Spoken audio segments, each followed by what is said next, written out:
ప్రతి డివిజన్లో చరిత్రలో ఎన్నడూ కూడా పెట్టనన్ని డబ్బులు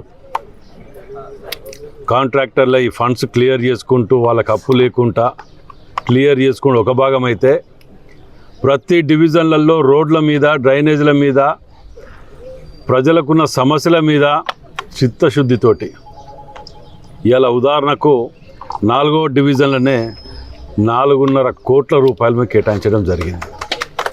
4.5 కోట్లు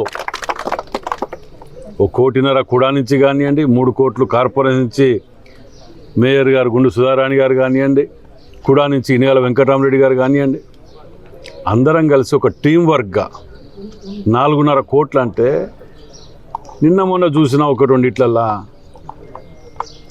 ఏది మాకు కేటాయించట్లేదు అని కొందరు ఒకరిద్దరు అనటం. ఎక్కడ కూడా మేము కేటాయించకపోవడం క్వశ్చనే లేదు. 4.5 కోట్లు సాక్షాత్తు మేము ముందే పెడుతున్నా, ఏ రోడ్డుకి ఎంత ఇచ్చినో లెక్క చెప్తా, అంత క్లియర్గా మేము పెట్టడం జరిగింది. మాకు పార్టీలతో సంబంధం లేదు. మాకు ప్రజలు అన్ని డివిజన్లకి వెళ్ళి ఓట్లు వేసారు, మనం నమ్ముకొని గెలిపించారు. గతంలో అదే కాంగ్రెస్ పార్టీ కార్పొరేటర్లు 4 ఉండే.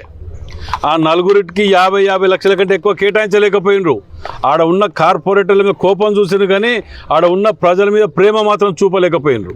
అది ఎస్టీ బీసీ మైనార్టీలకు ఉపయోగపడేది. దాన్ని అడ్డుపడతారు. భద్రకాళమ్మ చెరువు మీద చర్చ కన్నా రమ్మనండి, కానీ ఈ చిన్న బ్యాచ్లను పట్టుకొని రావటం కాదు. ఎవరైతే కేటీఆర్ రమ్మను చర్చ పెడదాం. రాష్ట్రం నుంచి ఏం తెచ్చిండ్రు, మేము జిల్లా నుంచి మేము ఏమి పెట్టినాం, 18 నెలల్లో ఏమి పెట్టినాం, దాని మీద అవకతవకలు జరిగినాయి, 3 ఎకరాలు కబ్జా పెడతాను. ఈ గాడపల బాణాలు ఎందుకు రా నాయన? మీరు ఏదైనా ఉంటే ఓపెన్ డెబిట్ రండి, ఒక స్థాయి తగ్గట్టు రండి. ఏది తాడు లేదు బొంగులం లేని వాళ్ళు వచ్చి మాట్లాడతా అంటే అది కుదరదు. ఓ స్థాయి వాళ్ళు రండి. ఎవరు ఇప్పుడు ఆయన పెద్ద మనిషి స్పీకర్, మాజీ స్పీకర్ గారు ఉన్నారు కదా, మసలంచారి గారు, వారిని కానీ మాజీ శాసనసభ్యులు కానీ వాళ్ళు అక్కడికి రండి, అమ్మవారి గుడి దగ్గర పోదాం. ఆ గుడి దగ్గర దండం పెట్టుకొని అక్కడ కూర్చొని ఎక్కడ ఏం చేసిండ్రో ఎవరేం చేసిండ్రో అక్కడ చెప్పుదాం.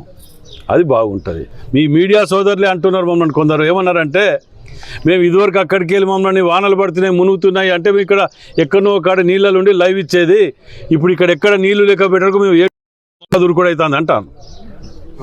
అంటే అది వ్యత్యాసం గమనించండి. ఎక్కడ కూడా మేము నిర్లక్ష్యం చేయలేదు. పార్టీలకు అతీతంగా ఇవాళ ఇందిరమ్మ ఇల్లు ఇచ్చినామంటే అందరికీ ఇస్తున్నాం. నువ్వు ఏ పార్టీ, ఏ కులం, ఏ మతం ఎక్కడ అడగం మేము. అందులో వరంగల్ వెస్ట్ నియోజకవర్గంలో తెచ్చినన్ని నిధులు నేను రిలీజ్ చేస్తా బ్యాలెన్స్ షీట్ కూడా. రోజు ఏ డివిజన్కి ఎన్ని ఇచ్చినావు, ఎన్ని నిధులు హన్మకొండకు వచ్చినాయి, నీ 10 నెలలు ఎన్ని తెచ్చినావు, 18 నెలల నేనేం తెచ్చినా, అక్కడ ఓపెన్ చర్చ పెడతాం. నేను విత్ ఆధారాలతో వస్తా. అది కూర్చోవాలి. కానీ గాడ్లో బాణాలు వేసి ప్రజలను ఇంకా మభ్యపెట్టి ఇంకా ఏమనంటే అన్ని తప్పులు చేస్తారు, ఏమైనా గట్టిగా జై తెలంగాణ అంటాను అని మాఫ్.